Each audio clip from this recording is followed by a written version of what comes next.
Attention! Go! The Temple Challenge Cup, Princeton University on the Berkshire station, and we've got the Dutch on the Buck station. Away they go from Temple Island. Just from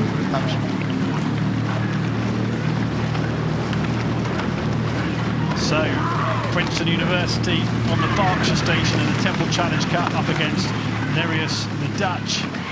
And Nereus have had a steady start, but just look at Princeton University go, Adrian. They've really had a flyer away from Temple Island. Both crews so precise with their blade work and really going for it. And Princeton early, like you said, just squeezed out to about half a length and really applied the power straight away. But Nereus here, really long strokes, really trying to accelerate the boat. They're going to have to do whatever they can as a B crew. Their focus is going to be to try and stay with this crew as long as possible. Well, long strokes is the Dutch way, isn't it? They have that fairly distinct style about them. They have a very long, languid movement, exactly, really pressing on the boat. And you can see how wet it is out there. All their hair is all matted from warming up in the rain there. And the Nereus crew here doing a great job to stay on terms. But you can look at the way the stern of the boat, the back of the boat, they're working so hard to generate this boat speed. Whereas if you look across at the Princeton crew, it's just accelerating more smoothly. And you just know that although they're not that much faster now, because the way they're doing is so much more efficient, as time goes on, they're just going to accelerate away. They can make that energy conservation advantage tell further down the track. Just looking at Princeton University in the background there, moving ahead of the Dutch. Nereus finding it hard to stay in contention. Nereus has a great pedigree in this event. I mean, the Nereus Club was founded in 1885 and they've been racing at the top level ever since. But Princeton crew here, really the boat's moving around quite a lot, isn't it? The water's really not very easy to row in. It's become but their bodies are still really quite still. The last hour it's become more challenging, hasn't it, the water? I suppose you'd expect that, wouldn't you, with the craft and the other boats that have been out before them, and the water just gradually gets more choppy as the day goes on. Puts more energy into the water, exactly right. It's quite cool the way that I think the Princeton have come across.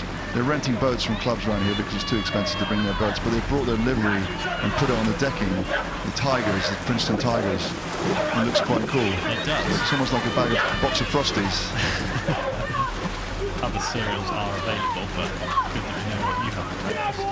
Yeah, it's great. Oh. So Princeton here doing a good job, 2.5 lengths up. Nereus still rowing that really very traditional Dutch rhythm. And they've really focused on this event actually. Their top two boats, they had a crew in, I think it was the Brit yesterday, but the top two crews are here in the Temple. This is their B crew, racing on Friday. Yeah, Nereus B crew in the Temple Challenge Cup with a lot of work to do to try and get back level with Princeton University mid-race. Oxford Brookes will be watching this with interest because they won it last year.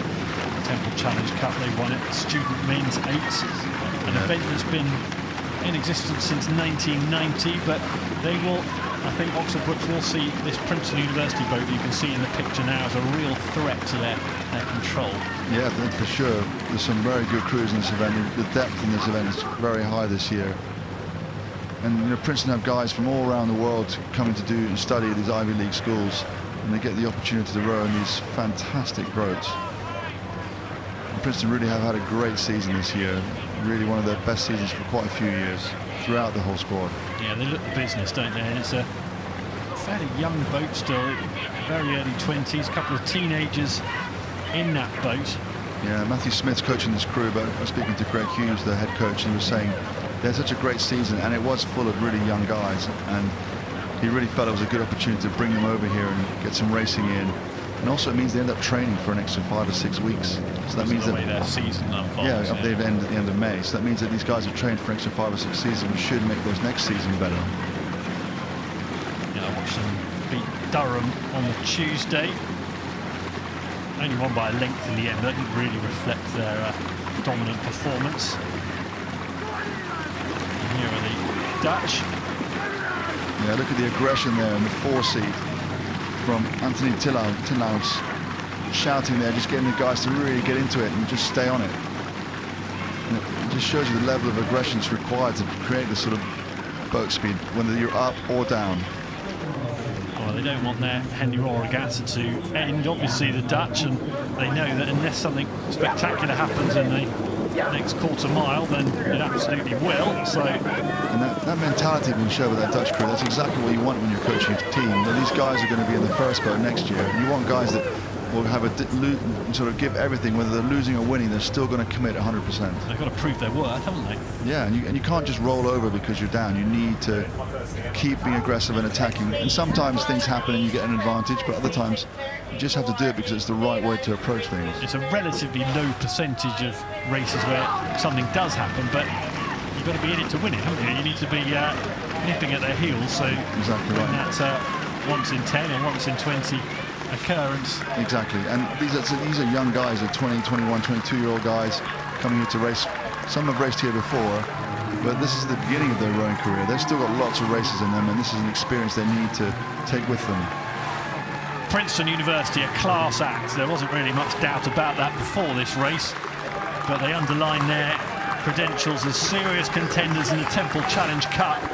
But they've been kept honest, aren't they? We've seen A.S.R, they've been down in 2022. Here, Princeton have been kept honest and having to still push to stay ahead. Yeah, and they've successfully done that, staying ahead.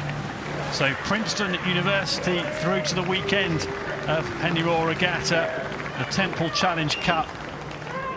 Nereus didn't give up. The Dutch kept them battling along. Over the line they come now.